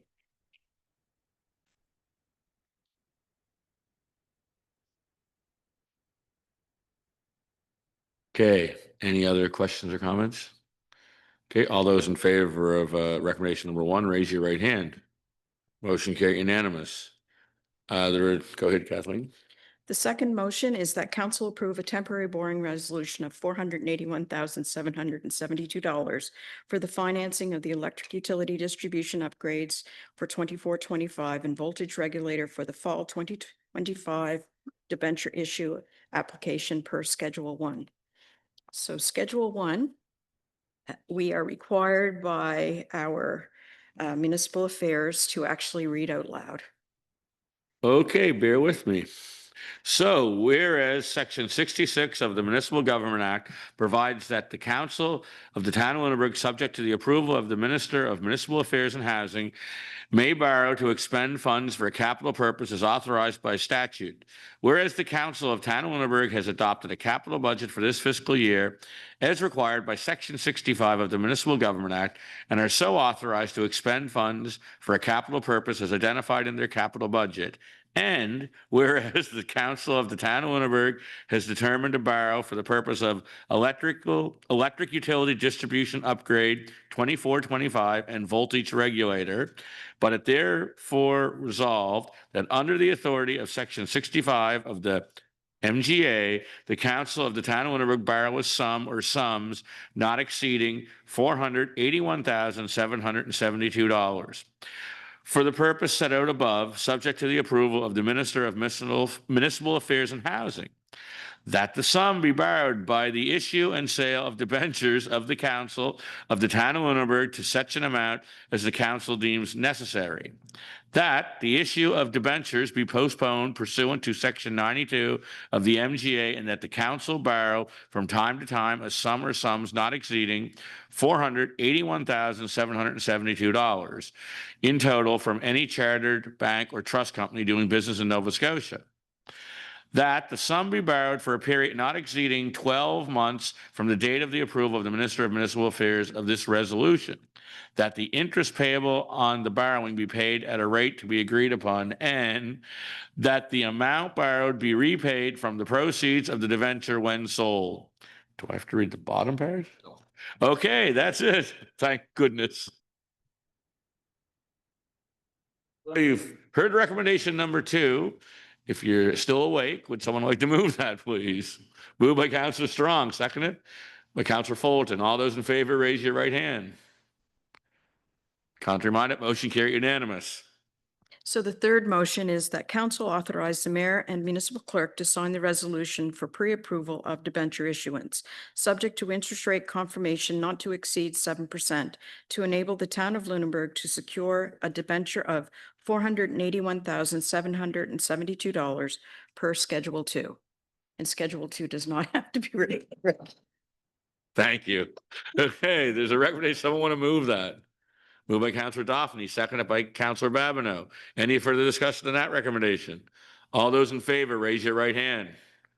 Opposed, motion carried unanimous. Thank you very much. Through you, Chair, may I for 1 second? Yep. I just want to thank our department staff. Like the work that I saw in the last 2 months that you guys were doing got into it. I'm proud to say that we have a staff of such qualified employees, that the effort that went into this and council, you really don't know and the public doesn't see it. The countless hours they put in, the long nights, the long weekends, to get it, to understand the sheer level that goes on in our finance department, to have what we have is exceptional. So please understand my appreciation of staff and the hard work that went into this. So thank you, council. Thank you very much. So now we're moving on to 11.9, which Paul, you're up. So we're getting the whole team involved tonight. Everybody's doing some reports and that. So go ahead, Paul. Thank you, Chair. So this is in relation to the Memorandum of Understanding with the Maritime Municipal Electrical Utility Alliance. So we had the presentation from Glenn Fillmore last meeting to which highlighted that there are 8 electrical utilities in the Maritimes that partner to share information, knowledge gathering, and build on opportunities jointly to reduce costs and expand the opportunity of modernizing our utilities. Understanding that that is what is before council now is a large-scale 5-year capital project, which will be discussed later on and to look forward to, but with a no cost and no obligation to participate, and then it's more information sharing. You know, we may have to host a meeting or attend, but in the long run, having more information, more knowledge, and more participation across the board only strengthens our position as a public utility, and as a recommendation that the town of Lunenburg to become a signatory on the 2023 Memorandum of Understanding for the Maritime Municipal Electrical Energy Utility Alliance, thereby joining the existing agreement. Any questions? Any questions for Paul? If there's no questions, someone prepared to move that? Councillor Strong, is there a seconder? Councillor Daphne. I'd just like to say, I think this is a step in the right direction for our utility. I think it's long overdue.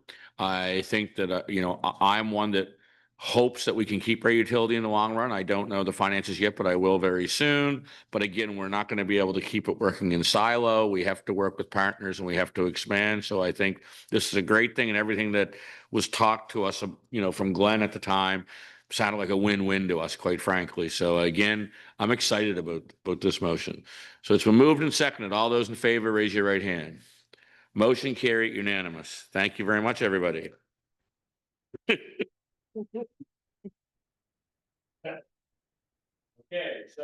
so next is we can move on from that if you want, but you go ahead, Paul. Through you, Chair, I think it just needs to be mentioned, understanding that the Premier has made a decision not to move forward with strong mayor powers this sitting. So I think it's important for council to be aware, and that this isn't going away unless the province fully says it's not going to go forward with it. So If we see an inkling that strong mayor powers are going to come forward again, I'll reintroduce this to council for your consideration at that point. At this point in time, with there no movement going forward, there's no need to move forward with a recommendation. But if seen, I think it is a strong and important aspect that council needs to discuss, because it does have a lot of strength as it comes to the mayor. However, what does this role play with council? What does this role play with budgets? And what does this role play with administration?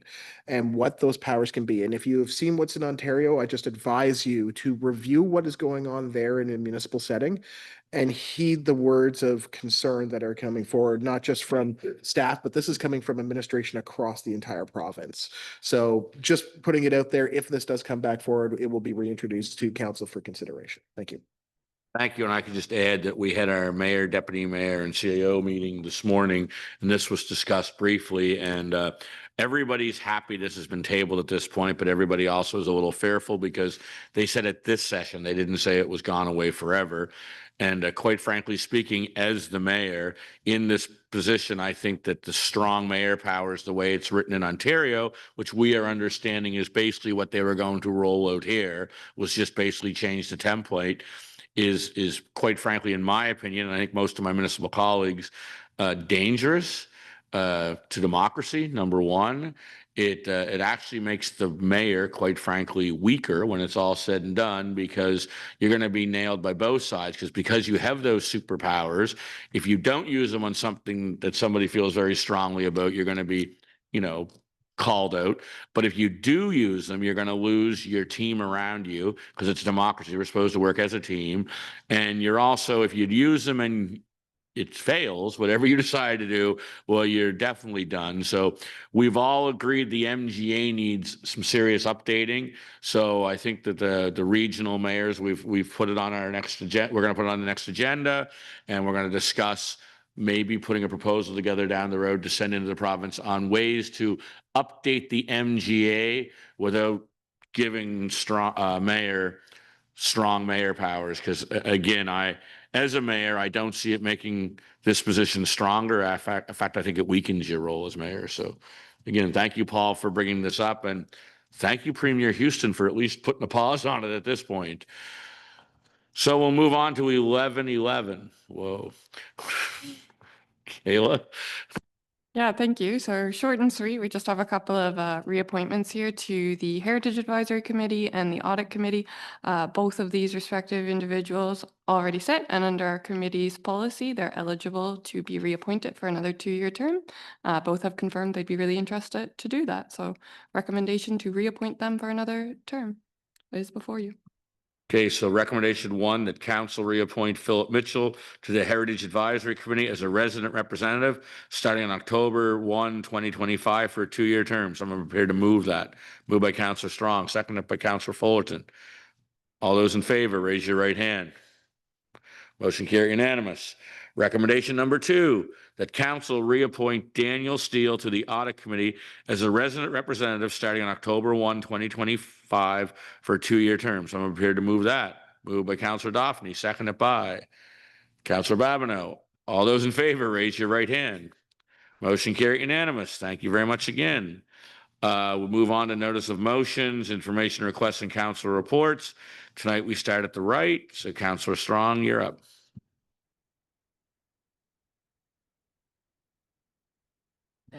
I just wanted everybody to know that tomorrow night, oh wait, I've lost my calendar. Is tomorrow night the Lunenburg School of the Arts lecture on affordable? It's Thursday. Okay. It's the Royal Architectural Institute of Canada is having a lecture on housing affordability. I've been to it before. It's excellent. It's 2 hours. If you have a lot on your land that's undeveloped in the town of Lunenburg, I recommend you get yourselves down there. Other than that, I'm not going to report on much. Thank you. Councillor Daphne?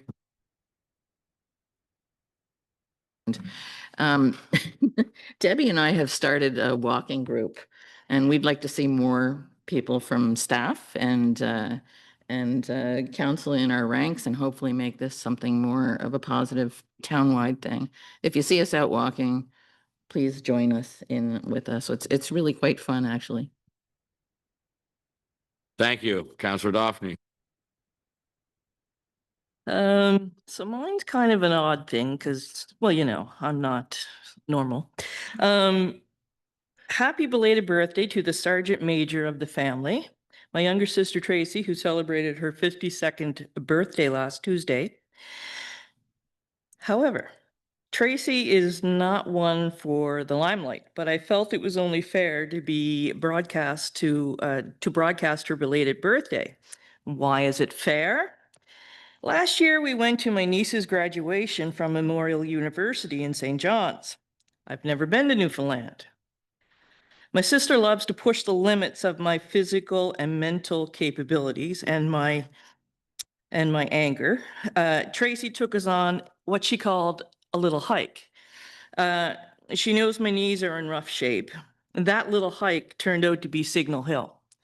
Now, if anybody who's done the hike on Signal Hill, you know it's not just a little hike. And I know for a fact I saw Jesus on that hike. So turnabout is fair play, Tracy, and it's now the ball's in your court. Thank you. I hear what you're saying. I was in Newfoundland once, and the only Signal Hill I like is the band. So thank you, Deputy Mayor. I just want to mention the fact that the 55 plus games is in full swing at the moment. Attended the official opening last night on behalf of the town at the mayor's request, and it's going very well from all accounts. And to that point, we have two major events happening within the town of Lunenburg for these Lunenburg County-wide games, which are both athletic and mental games. So I think it's important. There's 24 different types of events, but we have hosted Sunday and ended today the track and field events at our facilities here in town, and a huge shout out to our staff for putting in lots of extra energy to ensure we have facilities to do that. And also to the folks at the Lunenburg Tennis Club who are hosting tennis today and tomorrow. So thanks. Thank you, Councillor Fullerton. Nothing to report. Councillor Greek. Also nothing to report. Councillor Babineau. Yeah, so I just wanted to report to my fellow council members and the public that we had our first regional anti-racism committee meeting just recently. It was a great meeting. We shared a meal and we got to sort of know each other a little bit and talk about who we were representing and where we come from, and sort of identify a few starting points for the committee. And I'm looking forward to the work that we're going to be doing going forward. Thanks. Thank you. And mine's going to be short. Just that I want to thank my colleagues that were able to go out this past week. Was actually crazy with stuff from Wednesday on. So I want to thank my colleagues that were able to attend one or more of these events. We had a roughly 10 events from Wednesday through Sunday that we had at least one team member in attendance or more. So again, thank you very much. Saturday was probably the busiest day I've seen in town in a long time for actual anniversaries and birthdays. It seemed to be everyone's anniversary or birthday all on the same day. So again, thank you very much to my colleagues, but that's what you need to do, sitting around this table. So thanks. We'll move on to items for consideration of committee of the whole. That's just there. If you have any items you'd like added on the agenda, email Paul and Kayla, and I'll make sure they get added to the next COTW agenda, which is on October 7th. And then I am pleased to see the motion action list updated and ready to roll. I know that we've been told that staff, I think, was very excited that we actually went through that during committee of the whole and pared it down and made priority lists so staff know what direction to move in for the next foreseeable future. So again, I want to thank my colleagues again for spending time to go through that and actually putting a list in place that actually means something rather than just this 6-7 page document at the end of every agenda. So again, thank you. There is a recommendation there that council accept the prioritized motion action list. Is someone prepared to move that? Okay, moved by Councillor Babineau, seconded by Councillor Fullerton. Any further discussion on the motion? All those in favor, raise your right hand. Motion carry. Is your hand up, Deputy Mayor? Okay. Okay, motion carry unanimous. And pleased to say as well, there's no closed session items tonight. So the only thing on the agenda is motion for adjournment. So moved by Councillor Strong.